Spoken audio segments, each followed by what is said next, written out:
बच्चों, अपने अकाउंट में भाग 1 में चैप्टर नंबर 5 के 5 तक सवाल किए थे। आज अपने छठे सवाल पे जाएंगे, पेज नंबर 207। उसमें छठा सवाल दिया है के और आर 4:1 के प्रमाण में लाभानी बांटने वाले एक पेड़ी के साझेदार है। उन्होंने पी को 1/5 भाग देने की शर्त पर नए साझेदार के रूप में प्रवेश दिया। पी के प्रवेश के समय के और आर की बही में निम्नलिखित बाकियाँ थी: विनियोग वृद्धि कमी अनामत 2500, कारीगर मुआवजा अनामत 7000, डूबत ऋण अनामत 3000, विनियोग 20000 और देनदार 70,000। निम्नलिखित संजोगों में आवश्यक प्रविष्टियाँ लिखनी है रोजनामचा में। देखो बच्चों, यहाँ अब विनियोग वृद्धि कमी अनामत 2500 दिया है और ऊपर विनियोगों की कीमत अपने को 20,000 दी है।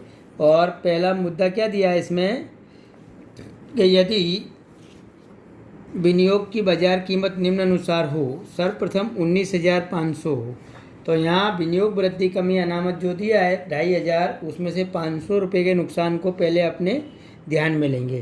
तो यहाँ एंट्री बच्चों क्या करेंगे कि विनियोग वृद्धि कमी अनामत 19,500 हो तो विनियोग वृद्धि कमी अनामत खाता उधार 2500, विनियोग खाता से 500 जो कमी हुई उसको, और बाकी के जो 2,000 बचेंगे वो के और आर के पूंजी खाते जमा कर देंगे 1600 और 400 पुराने अनुपात में। तो यहाँ पूरी एंट्री क्या हो जाएगी: विनियोग वृद्धि कमी अनामत खाता उधार 2500, विनियोग खाता से 500, के पूंजी खाता से 1600 और आर के पूंजी खाता से 400।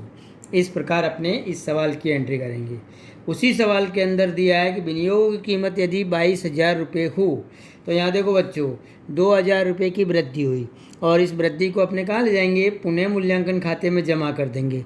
तो इसकी दूसरी एंट्री क्या करेंगे, विनियोग वृद्धि कमी खाता उधार 2,000, पुनः मूल्यांकन खाता से 2,000।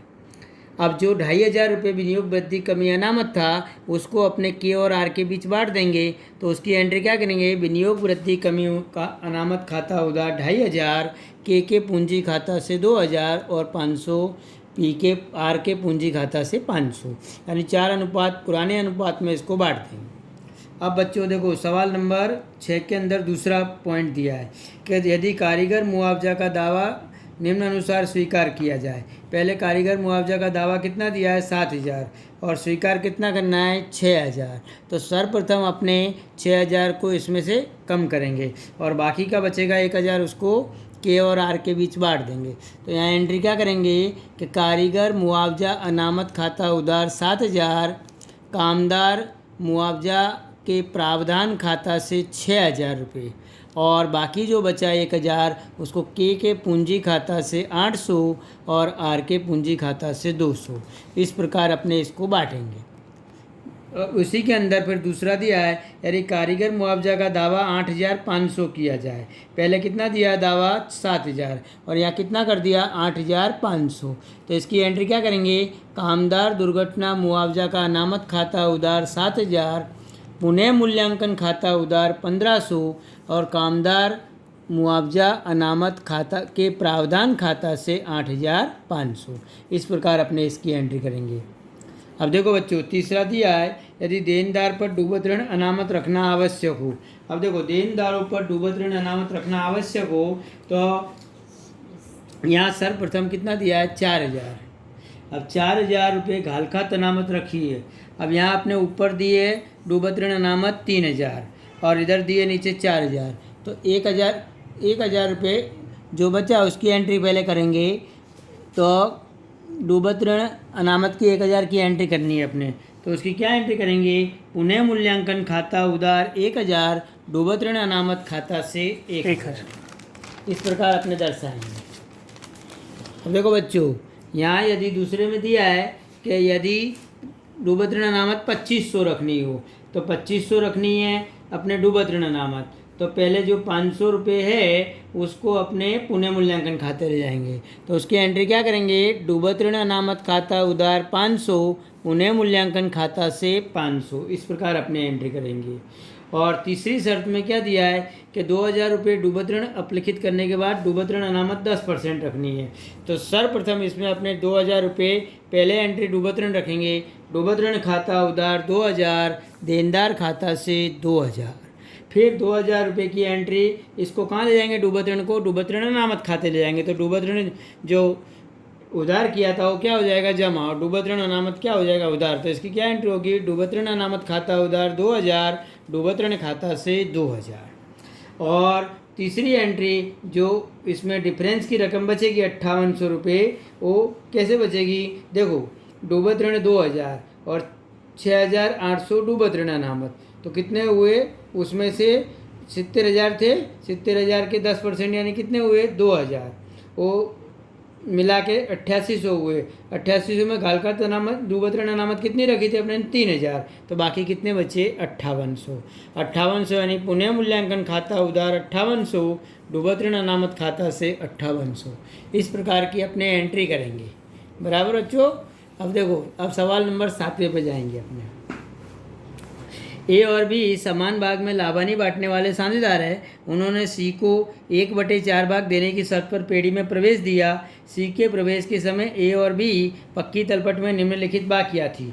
सी के प्रवेश के समय निश्चित किया गया कि पेटेंट संपूर्ण रूप से अपलिखित करना है और जमीन मकान की कीमत में 20% की वृद्धि करनी है। यंत्रों की कीमत 60% कम करनी है। स्टॉक की कीमत की अपेक्षा 4000 अधिक गिनी गई है। लेनदारों में 6000 चुकाना नहीं पड़ेगा।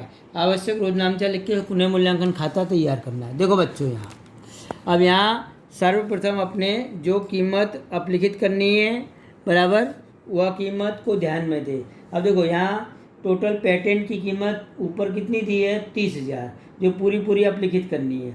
उसी प्रकार आप यंत्रों को देखो, यंत्र 60,000 के थे, उसमें वृद्धि कितनी हुई 20%, नहीं 60% तक यंत्रों की कीमत घटानी है, गिननी है, तो 40% की कमी हुई, तो 60,000 के 40% कितने हुए 24,000, उसको अपने ध्यान रखेंगे।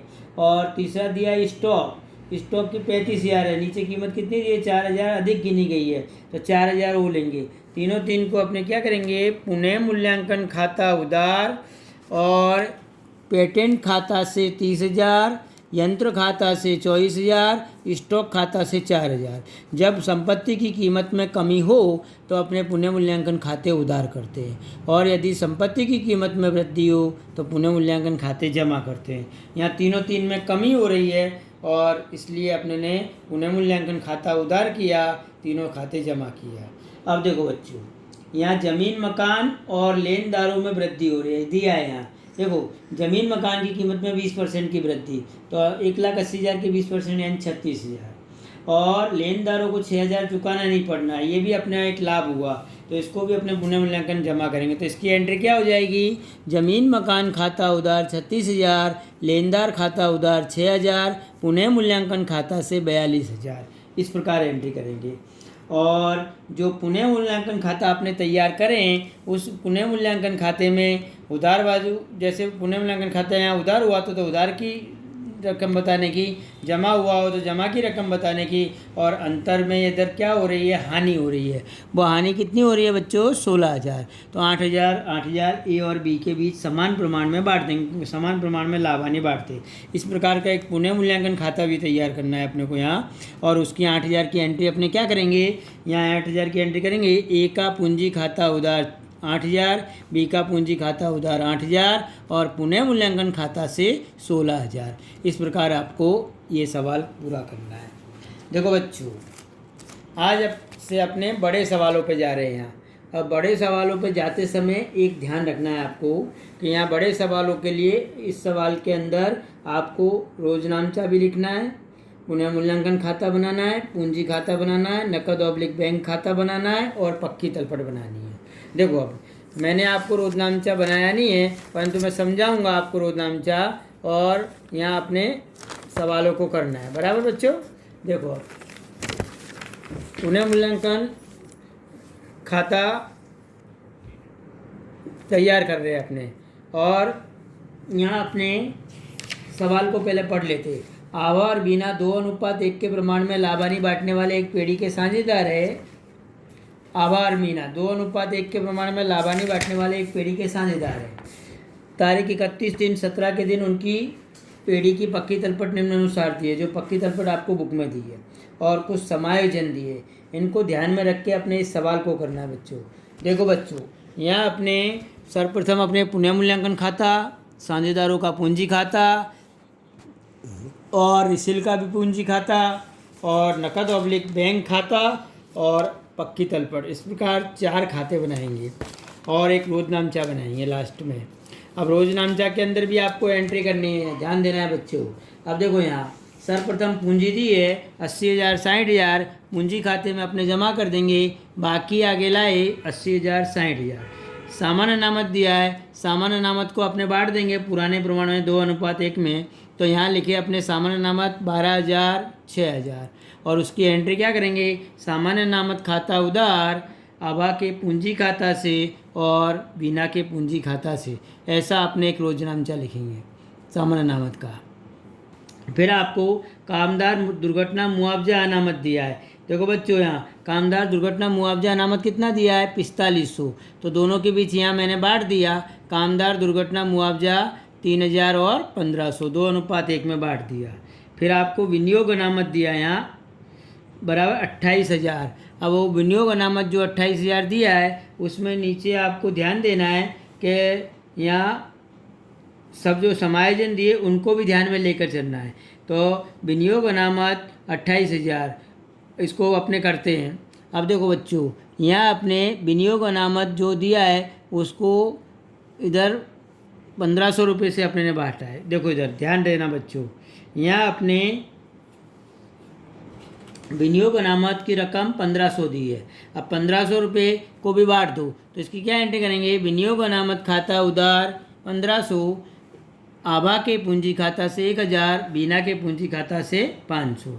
फिर लेनदार को अपने पक्की तलपट में बताएंगे, देवी हुंडी को भी पक्की तलपट में बताएंगे, और ख्याति दिया है उसको भी अपलिखित करेंगे अपने। तो उसकी एंट्री क्या करेंगे, आभा का पूंजी खाता उधार, बीना का पूंजी खाता उधार, ख्याति खाता से, ऐसी एंट्री लिख के पूंजी खाते में उधार बाजू 12,000 और 6,000 बताएंगे।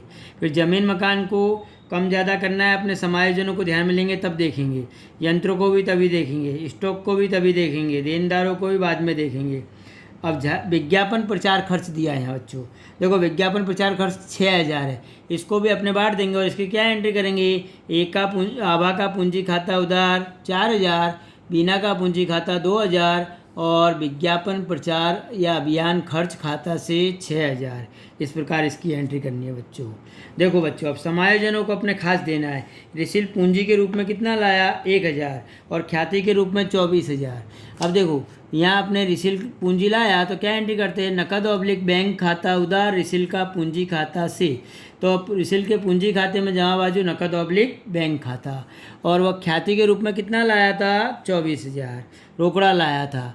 तो उसको भी अपने यहाँ दर्शाएंगे। तो इस 24,000 की अपने एंट्री क्या करेंगे, नकद ऑब्लिक बैंक खाता उधार ख्याति का प्रीमियम खाता से 24,000, और दूसरी एंट्री करेंगे ख्याति का प्रीमियम खाता उधार आभा का पूंजी खाता से और बीना का पूंजी खाता से। तो पूंजी खाते में ख्याति का प्रीमियम 16,000 और 8,000। इस प्रकार अपने बताएंगे बच्चों। अब बराबर इसको अपने इस प्रकार दर्शाना है।